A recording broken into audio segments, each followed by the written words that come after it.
Okay, so let's dive into this really incredible story. It's pieced together entirely from a personal archive of official documents.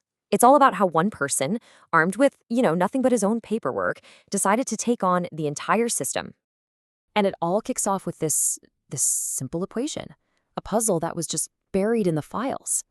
Now, according to any medical logic, this just shouldn't exist. A schizophrenia diagnosis is a serious psychotic condition. Prescribing stimulants for that, it's like pouring gasoline on a fire. And yet, there it is, right there in black and white. So that's the central mystery we're going to unpack today. How does a file get this messed up? And more importantly, what happens when someone decides to use that very paperwork as a weapon to demand some accountability? We're going to follow the trail. All right, first, let's really break down this core contradiction. This is what he calls the medical impossibility, and it's the thing that sparked this whole fight. And we got to be super clear here. This wasn't just some small clerical error. No, this was a fundamental conflict, a major contradiction baked right into official government records. And it had serious real-world consequences on this person's life, on their access to pretty essential services. So here it is, the two warring facts side by side. On one hand, the system's official records are saying this individual has schizophrenia. But then on the other hand, you've got pharmacy records showing prescriptions for stimulants, with a total absence of any of the antipsychotic meds you'd expect to see. They just don't add up.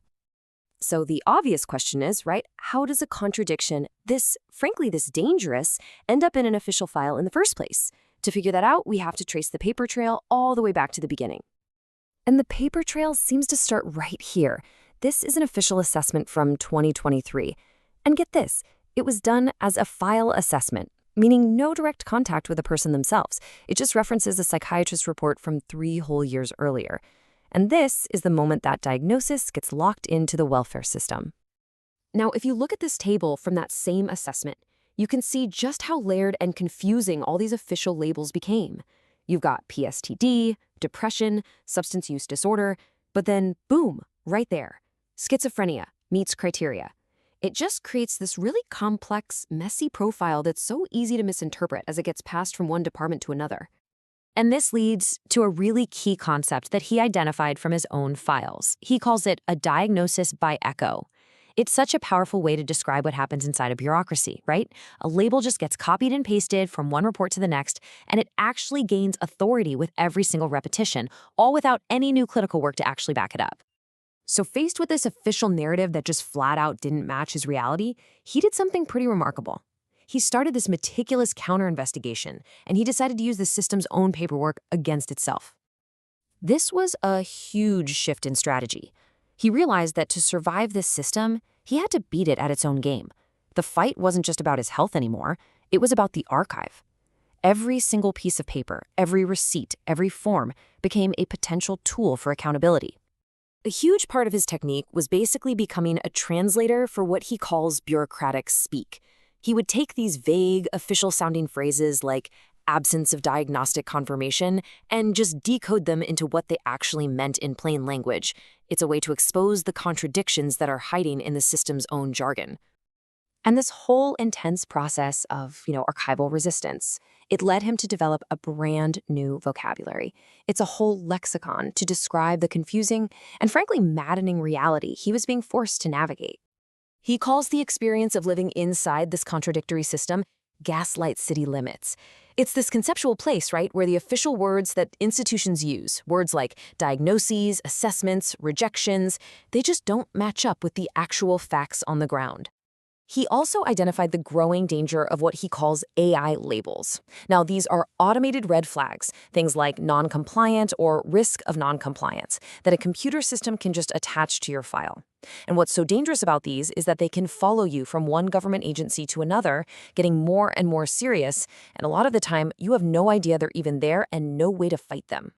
From there, he actually identified the specific tactics the system was using, and he gave them names, breaking down the behavior into these observable patterns. You've got the delay doctrine, circular logic, opaque redress, and diffused accountability. These aren't just feelings, right? They're identifiable tactics that, when you put them all together, create this powerful systemic gaslighting effect. Okay, so this brings us to his final strategy. After collecting all this evidence and doing all this analysis, he had one last challenge. How do you force a system that is literally designed to ignore you to finally pay attention? Well, his answer was to make the evidence simply unignorable. And check this out.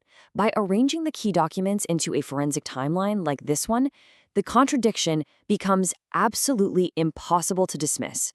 I mean, you can see the diagnosis being introduced in 2020, then it's echoed in 2023, and then bam, it's directly contradicted by pharmacy records from 2025.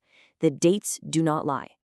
And this was the ultimate goal of all his work, to take something totally passive, like a file cabinet full of old papers, and turn it into an active weapon. He basically reclaimed his own archive as a tool to fight back against a system that just thrives on confusion and opacity. And he even distilled his entire method down into these 4 clear strategic steps. Anchor everything in dates, translate their own language back at them, keep the message binary and powerful, and reframe the whole narrative. This isn't just a personal complaint, it's a repeatable playbook for anyone else out there fighting a similar battle. This entire archive, this one person's meticulous fight for the truth in his own file, it leaves us with a final, really provocative question. As our lives become more and more managed by these automated systems and digital records, what happens when they get it wrong? This story suggests that the answer might just lie in the stubborn, persistent, and uniquely human act of keeping the receipts.